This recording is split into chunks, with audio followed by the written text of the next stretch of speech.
Hello and welcome to My Bookkeeping Hat. As an entrepreneur, you have many hats to wear and skills to master. So grab a coffee and let's get started.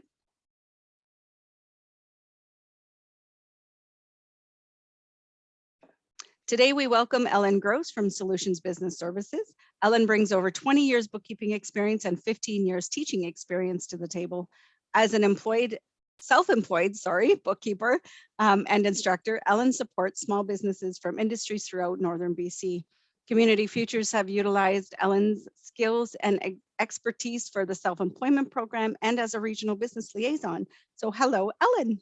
Hi, great to be here. Excellent. So today we are going to jump right in and we are talking about why a business owner needs to understand their books. Now, I have seen this in my place of work where business owners have come in with the scenario of our bookkeeper has quit and she does our payroll and all our other stuff. I don't really know what she does, but we need someone today.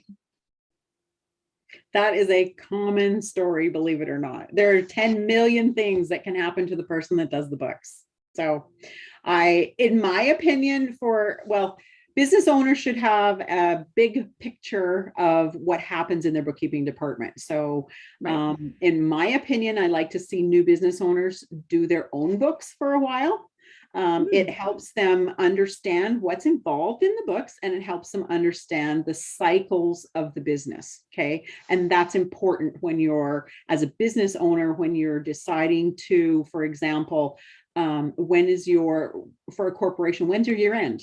You do not want your year end to also happen at the busiest time of year, right? Farmers who have a seasonal type 12-month period. If you're a corporation for a farm, you want your year end to fall in a slower part of the year. Now, depending on the farm, that can be different points in the year. It depends on what you're raising. Is it livestock? Is it crops? Et cetera, et cetera. What's the climate like? So you want to understand the cycles of your business to be able to pinpoint times when you want to make change or when there's some extra work that needs to be done so that you don't have everything land in the same month and then you're just totally run off your feet and things don't get done, right? And where if you start your business doing the books when the volume is low, you start to understand that cycle, and it gives you a better insight into that. So it also gives you familiarity with your government legislation and procedures. So when are your tax returns due? How do you calculate your sales taxes? It introduces you to the different departments of governments. You learn which is provincial, which is federal. Okay. It also helps you designate duties when you want to hire a future bookkeeper. So like I said, a brand new business, your volume is low. So there's not a lot of transactions coming through. You will get to a point where generally that's a job you want to designate to a bookkeeper. So when you build your business up and your volume gets to the point where you can't do that anymore, you have a very good grasp of the duties that you want your bookkeeper to do when you hire a bookkeeper. Yeah, okay? that makes perfect sense. Really having that understanding of what they do. That's a big help because I've seen all kinds of, I want a bookkeeper. I want to scrub the floor and answer the phone. They need to wait on customers. They need to pick up parts, stuff like that. So do you really want to pay your bookkeeper to do that? And are you going to be able to find a bookkeeper who will do that stuff, right? Because that's technically not really part of a bookkeeping job.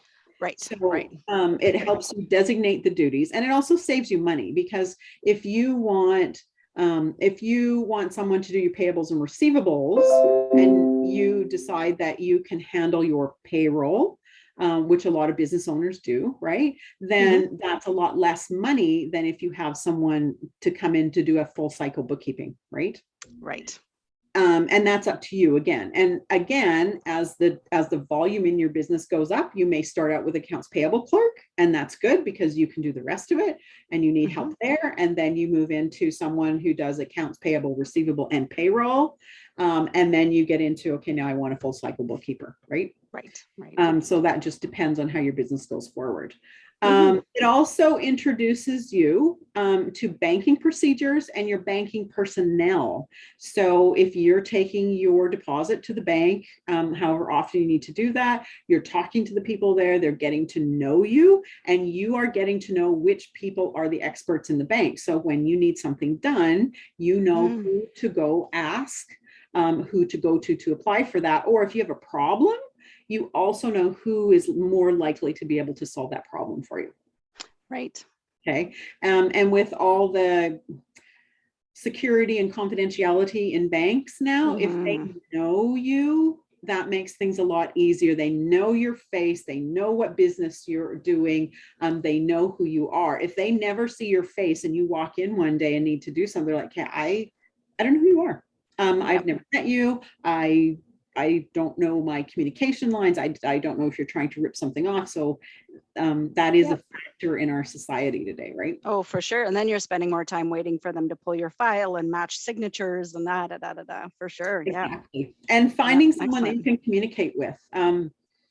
Lawyers and bankers it's key that you find, and bookkeepers, okay, it's key you find somebody you can communicate with. So when we're having a conversation, we both understand what the other person means by the way they use their words. If I go into a bank and start talking mechanical, they're probably not going to understand what I'm talking about, right? So that's bad communication. If I can go into a bank and speak their language and say, I would like to apply for a loan because I would like to purchase a new piece of equipment that's going to generate revenue for my business, they will understand that. So if I understand the right words to use, then our communication lines are much better too. So, so you can see there's a lot in a bookkeeper's job that will help your overall business as well. Another good pointer of this is when it's time to hire a new bookkeeper, it will also give you a really good idea of the time it's going to take to do your books. So you know when you go to hire a bookkeeper, you know the duties now, and you should know how much time it's going to take them per week. So for example, if you need to start out with a part-time bookkeeper that's doing maybe 10 hours a week, you will have a better idea of that than if you just hire a bookkeeper from the start. Okay. Right. Yeah, that makes sense. And when you're dealing with your books, of course, all of your bookkeeping information results in your financial reports. So you are also gaining knowledge in how your financial reports are created, what information is on each report. And that is knowledge that you will need to make sure your business is successful, or if there's a problem, you'll also need that information if you apply for loans and sometimes for government programs, or what else is, if you want a partner, right? If you're looking for a partner, they're going to want to see your financials. If you want to sell your business, they're going to want to see your financials, and you're going to have to explain them. So there's a lot of really good business information for the owner wrapped up in the bookkeeping duties. Really gives them a bird's eye view of how the business is growing as well. It does. Yeah. It really helps you understand how your business is doing. So all business have cycles, which we talked about a bit. So, you know, you have income goes up and income goes down, right? So when you look at those, if you don't understand cycles, if you might be going up and then all of a sudden goes down, and people go, oh my God, my sales are going down, my business is failing. And that may not be the case, right? So when you understand the cycles of your business, you go, okay, so I know at this point in the year, we're going to have a good cash flow at this point. So if I need cash to do something, now's the time to plan it. I also know that when we get to this part of the year, cash flow is not so good. So this may be times when people are going to be working part-time instead of full-time. I'm definitely not going to look at any big purchases at this time because I don't have the cash flow to back that up. So it really helps with the efficiency of your business if you can understand some of the information that comes out of your bookkeeping. Awesome. Fantastic. Well, thank you, Ellen. Those are really great tips. We have included an infographic for you to download for your own records. And great to see you again, Ellen. Have a great day. You too. Have a good day.